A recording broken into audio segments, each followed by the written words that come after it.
بسم اللہ الرحمن الرحیم الحمد للہ رب العالمین الصلاۃ والسلام علی رسول اللہ۔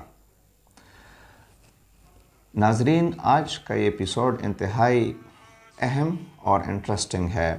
سوال یہ ہے کہ پریگننسی یعنی حمل کے دوران الٹرا ساؤنڈ کے کیا نقصان دہ اثرات ہیں۔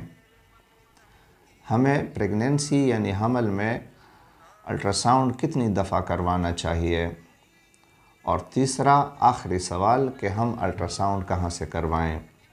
انٹرنیشنل گائیڈ لائنز اور ریکمنڈیشنز کیا کہتی ہیں؟ تو اگر آپ ان سارے سوالوں کا جواب جاننا چاہتے ہیں، ویڈیو کو آخر تک ضرور دیکھیے۔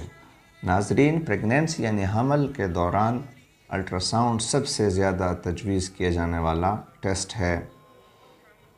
الٹرا ساؤنڈ پریگننسی کی ڈائگنوزس، نمبر آف فیٹسز کہ بچہ سنگل، ٹوین، ٹرپلٹ یا زیادہ، بچے کی نشو و نما، اس کی پریزنٹیشن، پلیسنٹل لوکلائزیشن، ایمنیوٹک فلوئڈ کا مقدار، بچے کا وزن اور آخر میں بچے کا جنس الٹرا ساؤنڈ کے ذریعے وقتاً فوقتاً معلوم کیا جاتا ہے۔ بار بار الٹرا ساؤنڈ حمل کے دوران کیا نقصان دہ اثرات چھوڑ سکتا ہے، جانتے ہیں تفصیل سے اس ویڈیو میں۔ ناظرین، الٹرا ساؤنڈ کو عام طور پر انسانی جسم کے لیے ایک محفوظ امیجنگ طریقہ سمجھا جاتا ہے۔ جب تربیت یافتہ یعنی پروفیشنل افراد اس کا مناسب استعمال کرتے ہیں تو کم سے کم خطرات ہو سکتے ہیں۔ تاہم کسی بھی طبی طریقہ کار کی طرح الٹرا ساؤنڈ کے استعمال سے وابستہ کچھ ممکنہ خطرات بھی ہیں۔ زیادہ شدت والی یعنی high intensity ultra sound waves کی طویل نمائش یعنی پرولونگ ایکسپوجر ہمارے ٹیشوز کے اندر گرمائش اور ٹیشو ڈیمیج کر سکتی ہیں۔ اس لیے ضروری ہے کہ الٹرا ساؤنڈ توانائی کو کسی بھی مطلوبہ تصویر بنانے اور نمائش کے دورانی یعنی ایکسپوجر ٹائم کو محدود کرنا ضروری ہے۔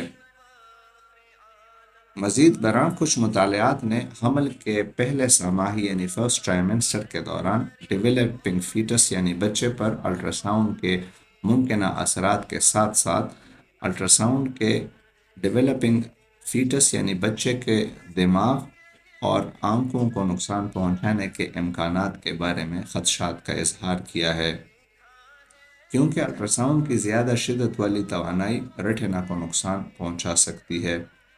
تاہم یہ خدشات زیادہ تر نظریاتی خطرات پر مبنی ہے اور اچھی طرح سے کیے گئے کلینکل ٹرائلز یعنی مطالعات میں ثابت نہیں ہو سکے۔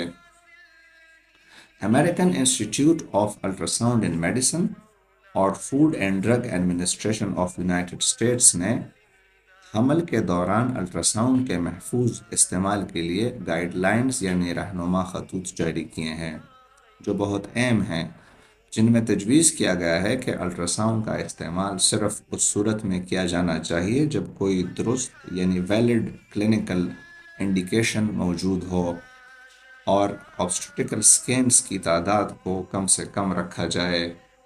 الٹرا ساؤنڈ کو کم سے کم خطرات کے ساتھ امیجنگ کا ایک محفوظ طریقہ سمجھا جاتا ہے۔ جب تربیت یافتہ یعنی پروفیشنل افراد اس کا استعمال کرتے ہیں، مطلوبہ تصویر بنانے کے لیے توانائی کو کم سے کم شدت یعنی انٹینسٹی پر رکھنا اور کسی بھی ممکنہ خطرات کو کم کرنے کے لیے ایکسپوجر ٹائم کو محدود کرنا ضروری ہے۔ ان گائیڈ لائنز میں تجویز کیا گیا ہے کہ الٹرا ساؤنڈ کا استعمال صرف اس صورت میں کرنا چاہیے جب کوئی میڈیکل پرابلم یعنی ویلڈ کلینکل انڈیکیشن موجود ہو۔ وہ یہ بھی تجویز کرتے ہیں کہ الٹرا ساؤنڈ صرف تربیت یافتہ اور مستند پیشہ ور پروفیشنل لوگوں سے کروانا چاہیے۔ الٹرا ساؤنڈ مشین کو مناسب طریقے سے برقرار رکھنا اور اس کو کیلیبریٹ ہونا چاہیے۔ FDA کے گائیڈ لائنز تجویز کرتے ہیں کہ الٹرا ساؤنڈ کا استعمال صرف طبی طور پر ضروری ہونے پر یعنی کلینکل انڈیکیشن پہ ہی کرنا چاہیے، اور وہ غیر طبی مقاصد کے لیے الٹرا ساؤنڈ کے استعمال کے خلاف مشورہ دیتے ہیں، جیسے کچھ لوگ خود بچے کی ویڈیوز اور تصاویر بنانے کے لیے استعمال کرتے ہیں۔ وہ یہ تجویز کرتے ہیں کہ الٹراساؤنڈ صرف تربیت یافتہ اور مستند پیشہ ور افراد کے ذریعے ہونا چاہیے۔ تو ناظرین، اس پریزنٹیشن کا خلاصہ یہ ہے کہ الٹراساؤنڈ ایک سیف محفوظ امیجنگ موڈیلٹی ہے، لیکن پریگننسی یعنی حمل کے دوران الٹراساؤنڈ کے محفوظ استعمال کے لیے ضروری ہے کہ آپ الٹراساؤنڈ تب کروائیں جب آپ کو کوئی میڈیکل پرابلم ہو اور ویلڈ میڈیکل انڈیکیشن موجود ہو۔ دوسرا، آپ الٹراساؤنڈ ضرور پروفیشنل یعنی کوالیفائڈ ڈاکٹر سے ہی کروائیں۔ آج کل الٹراساؤنڈ میں نان کوالیفائڈ اور کویکس کی بھرمار ہے۔ گلی گلی کوچے کوچے کویکس نے الٹراساؤنڈ کلینکس کھولے ہوئے ہیں اور ان کی رپورٹس بھی اکثر غلط ہوتی ہیں، جو کہ آپ کے لیے مزید نقصان کا سبب بن سکتی ہیں۔ تیسرا، آپ الٹراساؤنڈ نان میڈیکل یعنی غیر طبی مقاصد کے لیے بالکل نہ کریں۔ پریگننسی میں آج کل ایک ٹرینڈ چل پڑا ہے کہ بچے کی جینڈر یعنی نر اور مادہ معلوم کرنے کے لیے بار بار الٹراساؤنڈ کروایا جاتا ہے اور مختلف الٹراساؤنڈ کلینکس کے چکر لگوائے جاتے ہیں، جو کہ نہ صرف آپ کا فائنینشیل لاس ہے بلکہ آپ بار بار الٹراساؤنڈ ایکسپوجر اور نمبر آف الٹراساؤنڈز بھی زیادہ ہو سکتے ہیں۔ اس کے علاوہ کچھ لوگ بچے کی ویڈیوز اور پکچرز بنانے کے لیے 3D اور 4D الٹراساؤنڈ کے چکروں میں پڑ جاتے ہیں، جس کا کوئی خاص فائدہ نہیں ہے جب تک کہ کسی کنجنٹل انوملی کے لیے نہ کرایا جائے۔